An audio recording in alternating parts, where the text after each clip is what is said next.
Hi, our soil. My name is Tim Stecker. I run the Compost Marketing Agency, and I'm glad to be here with you today. Before I start with my lecture, I wanted to say a special thank you to Matt Powers for inviting me to speak again, and a special thank you to all who are attending our soil. As some of you may know, my motto is make compost mainstream, and to achieve this mission, we need a lot of people who drive it forward. You are here today, and my goal is to inspire you to turn your own experience with the soil into stories so you can share them with others. That's how we regenerate our soil globally, by taking action and by talking about these actions and sharing them to inspire others to follow our examples. The theme of this talk is Microbes can't post on the internet. The soil is silent, yet it's speaking to us. Have you heard about nonverbal communication before? Studies have shown that over 50% of communication between people is actually done nonverbally. We read clues about how someone sits or stands, or how they hold their hands, where their eyes are going, and just try saying a serious message with a funny voice, a weird posture, and people will think you're joking, right? That's the power of nonverbal communication. And soil is talking to us in a similar way. Today I'm here to encourage you to be the voice for our soil, to be the voice for our tiny partners in life, the soil microbes. Microbes can't post on the internet. I wonder what they would post about. Would an amoeba post photos of its recent meal of bacteria? Look at all these gram-negative bacteria I just found grazing. I guess an individual microbe would likely be only concerned with feeding, resting, and binary fission. Oh guys, I'm feeling so stretched out, I'm about to split again. Well, what would the fungi newspaper write after the plow went through their recently built infrastructure? Breaking news, 40,000 miles of highway busted. With all the eat and get eaten wildness in the soil, there would also be conflict to report from. Predatory nematodes have been sighted after a bunch of root feeders went out of control. I can only speculate what microbes would be posting on their social media. Yet I wonder what they would report to us as a whole. Since they're nonverbal, we have to take the clues that they give us and we have to interpret them. We can try to translate them for farmers, growers, and for everyday people to understand. Soil gives us all these clues about how it feels and what it would like to express to us. Water running sideways instead of infiltrating. The soil is telling us that it's too compacted, lacks porosity, and small channels that the water could seep into, right? The soil is bare and baking in the sun. It's screaming, cover me, I'm too hot, I'm getting sunburned. A pale soil might be saying, I'm lacking organic matter.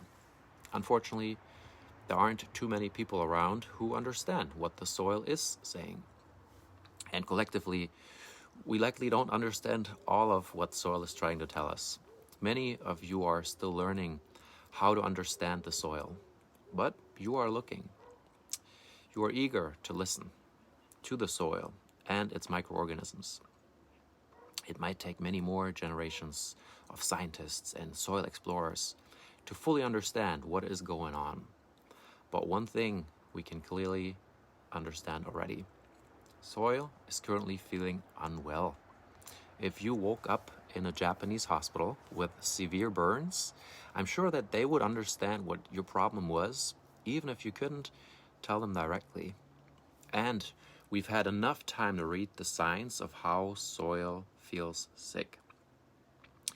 Decades of soil erosion, exporting more topsoil by weight than soy or corn from some states here in the United States, washing it down the rivers into the sea. Well, let me ask you, who remembers the movie Men in Black? I think I'm getting really old bringing this movie up, but so in the movie, they are looking for a universe, and everyone thinks it's this vast, huge place somewhere. And in the end, I'm not trying to spoil the movie for anyone who hasn't seen it yet, they find the universe and it's hidden in a gem around the neck of a cat. So a whole universe inside of this little gem. And it's a wonderful way to show how scale matters. You guys know the analogy with the teaspoon, right? 1 teaspoon of healthy soil has more microbes than we have people on the planet. You've all heard it. So if we can have that much life and activity in such a small space, we can only imagine what the soil of a healthy acre of soil holds, let alone hundreds or thousands of acres. The United States has over 870 million acres of farmland. That makes the soil more than just another universe. It's a multiverse of universes. Of course, all these analogies only make sense if you've looked into the sky before. I guess we all have. Well, the number of microbes in the soil outnumber all the stars. And there are a lot, by so many, it's hard to even make an accurate calculation. And I mean, we haven't found all the stars yet, but that's besides the point, right? But it's the same with the soil. We have really no clue what is going on in the soil. In terms of microbial life on Earth, we have only scratched the surface, right? Maybe identified and registered 1% of the microbes we have. Yet many people would rather look to the stars than to the soil for answers. I recently researched the amount of money we spent on space research. It's in the hundreds of billions, nearing $1 trillion of investment. Yet if we check what we are spending on exploration into the soil, which is just a few inches below our feet, then it's crickets.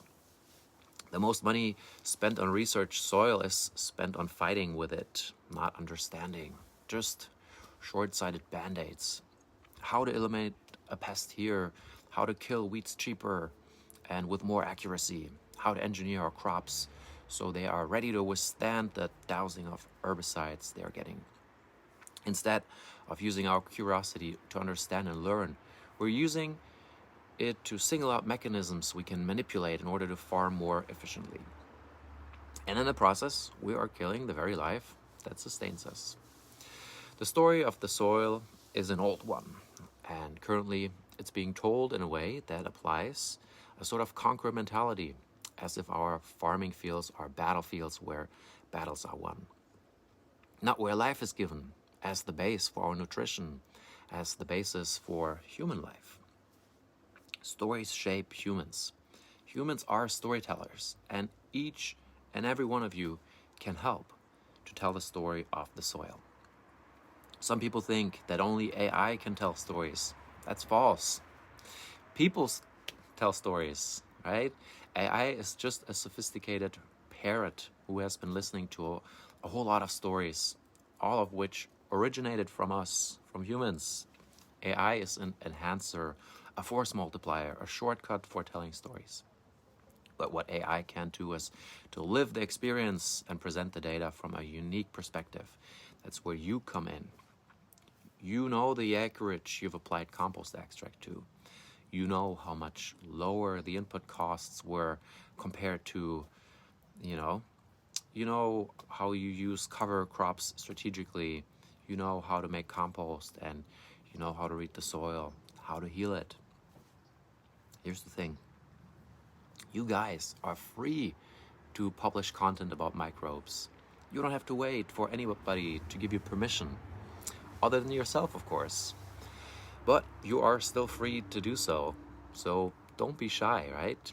I know a lot of people struggling with posting online because they lack confidence in themselves. That's what I'm trying to change today. My goal for today is that you'll get into creating and publishing regularly. It's such a treat. Now, it might seem terrifying to you, or maybe just stupid or not worth it. But this is just your ego that needs an adjustment. And I'm not asking to talk about you. If you think you are boring, maybe, that's fine. But you know who is exciting? Soil microorganisms and healthy soil. Here are some of the reasons I hear quoted over and over again. I don't have enough time. I'm too shy. I'm not interesting enough. Nobody cares. It takes me an hour just to set up the light. Guys, just keep it simple and stupid, okay? I've thought about what microphone and camera to use for this presentation today. I have my laptop, which has a camera, but the camera is super small and the quality kind of sucks. I have an external camera, a DSLR photo camera that I use as a webcam, and I can connect it to my computer. And I've got my iPhone. For that, then I have like all these clip-on microphones and a receiver, and I've been obsessing over getting another microphone, something like Matt has, this like nice thing. But you know what? We don't need to wait for the perfect light or equipment. So I decided to prove a point today and film the whole thing while I'm just sitting here in the garden. I'm just put the iPhone there. I'm not using any other microphones, And if you're still listening, then I've hopefully proved my point that the most important thing is to show up and have a message. Don't stress out over the right tech. The best way to get better is to start doing it and learn from it. You don't have to pretend to be a huge production. Just be yourself. In the world of AI content, genuine, authentic, and raw content is going to do very well. I just returned from China. I went there because I was invited by a company that found me online. And that's the power of publishing regularly. They call me the Compost Professor. And it is because I have talked about compost marketing online for 3.5 years now. And I inspire people to share their experience because it pays off. And there's another lesson in this. Over there, you need an official ID to publish on the high traffic social media channels. Right now, we can register for LinkedIn, YouTube, Instagram, Facebook, Substack, Blue Sky, X, and what they're all called, and reach people just like that. So that's what I mentioned earlier. You're free to publish. So just do it. I'm telling you this because I want you to appreciate the opportunities that you have right now in this world. And through holding the 30-day Compost Content Challenge, I've heard a lot of feedback from other people who are just like you. They work in composting and soil health and are often just reading and maybe commenting. Some of you have always wanted to take the next step but don't know how. It all just starts with a commitment to doing it. Just try and post 30 days in a row. Whatever medium you like, what comes easy to you. Videos, writing posts, doing a slide deck with infographics. The media is as flexible as it can be right now. We have so many opportunities. If you like to write on paper, just do that and take a photo of it and share that. It doesn't even have to be original. You can be a curator. If you are a reader and consumer of media, there's a chance that you have already a network of people who you follow and where you absorb information. So combine these resources and curate them for others. Matt Powers is great, right? But we need 100 more Matt Powers or 1,000 more Matt Powers. You can be one of them. If we want to have a global impact on healthy soil, we need to do much more. Each Matt Powers inspires hundreds and thousands of people. Now multiply that number by 10 or by 100, the number of people that Matt just reached. And that's, who we need to reach out to. So I visited a orange orchard while I was in China, and it was lovely. But I could see that there was this like wait, let me just stop this for a second. There was this insecticide film on the oranges, right? They just like collected a whole bucket and they were like, oh, here, take some, and we're really excited about their oranges. And I was like, guys, take a look. You need to wash these oranges. And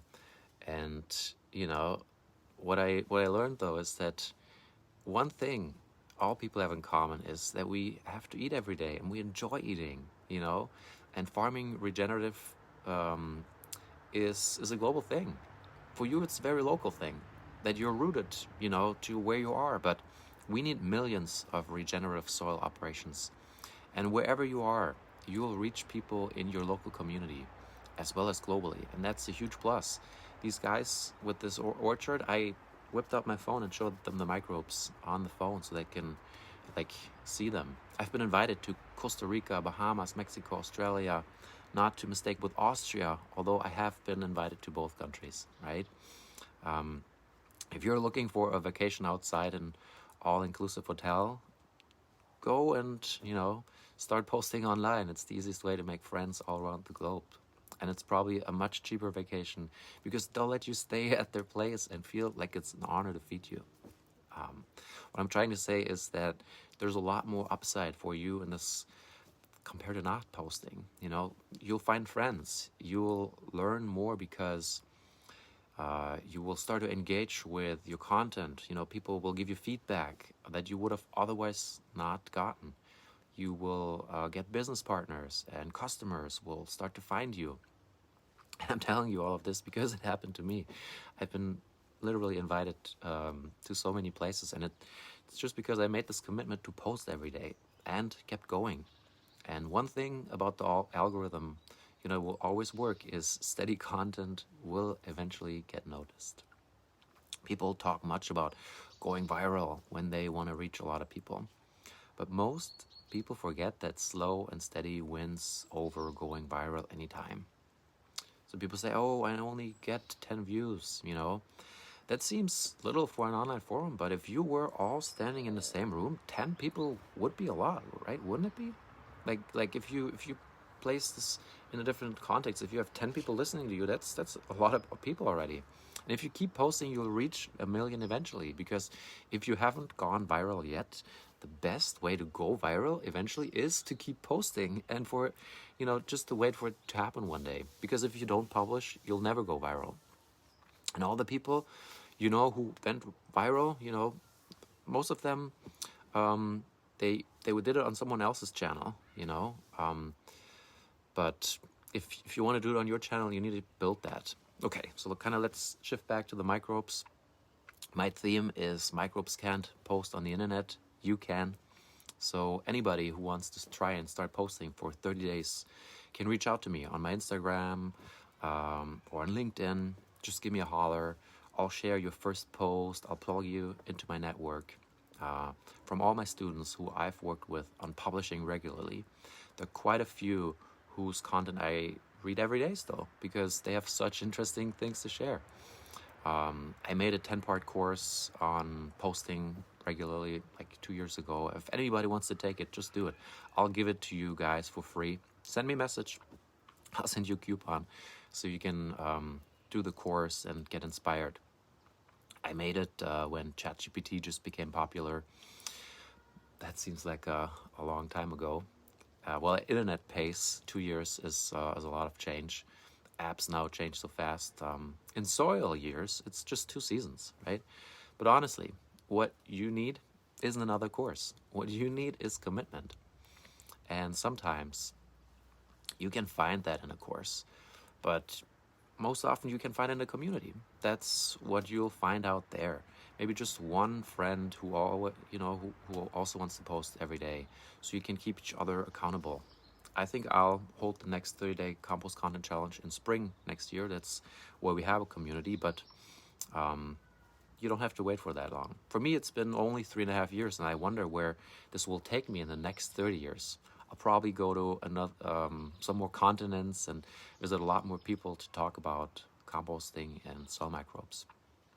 I wonder what other sort of actionable advice I can give you today besides motivating you to do the first step. If you're still wondering what channel to publish on, go with the one you are comfortable with, one that you're already on. And I've talked a lot about posting online. If you are more of an analog person, then be analog. If you started posting bulletin-style letters for 30 days in the same location, in your village or your block or wherever, I'll guarantee that other people will take notice. In fact, I'm pretty sure that the whole village would take notice, or the whole block. So it doesn't have to be online, right?